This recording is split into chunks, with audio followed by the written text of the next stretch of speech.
29তম ঢাকা আন্তর্জাতিক বাণিজ্য মেলার দ্বিতীয় দিন। হরেক রকম দেশি বিদেশি পণ্যের পসরা নিয়ে অংশ নিয়েছে দেশীয় প্রতিষ্ঠানের পাশাপাশি ভারত, পাকিস্তান, তুরস্ক, সিঙ্গাপুর সহ 7 দেশ। রাজধানীতে শীতের প্রকোপ বাড়ায় মেলায় ক্রেতা দর্শনার্থীদের উপস্থিতি তুলনামূলক কম। অনেকবার এই মেলাতে এসেছি আর আমি টেকনিক্যালি অনেক এক্সাইটেড। আমার এই পার্টটা অনেক ফেভারিট। আমাদের প্ল্যান ছিল এটাই যে আমরা প্রথম দিকে যাব, মাঝামাঝিতে আসব, আবার শেষের দিকে মানে বিভিন্ন ইয়েতে আসব, ডেটে আসব। আশা করি এখনো জমে ওঠে নাই, আরো জমজমাট হলে আরো ভালো লাগবে। আর প্রথমবারের মতো আমি বাণিজ্য মেলায় আসছি, যদিও বা আজকে অনেক শীতের মধ্যে আমি আসি, তারপর আমি অনেক এনজয় করতেছি। আগের তুলনায় এখন অনেক ভালো লাগতেছে, আগেও ভালো হয়েছে, এবারও ভালো হচ্ছে। ঠান্ডা পরিবেশ, ভালো লাগতেছে, সব মিলে সুন্দর।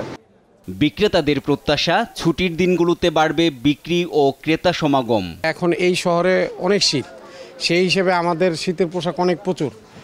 আর আমরা চিন্তা করতেছি যে আমাদের যে ব্লেজার কালেকশন আছে সেটাতে আমরা অনেক কাস্টমারের আনন্দ দিতে পারবো এবং কি মন মতো দিতে পারবো।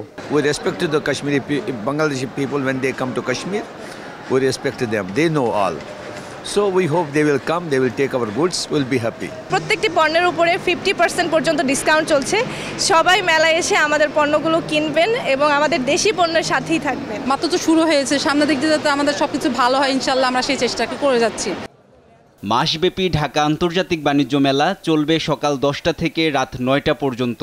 তবে সাপ্তাহিক ছুটির দিন খোলা থাকবে রাত 10টা পর্যন্ত। NI নাহিদ, দেশ টিভি, ঢাকা।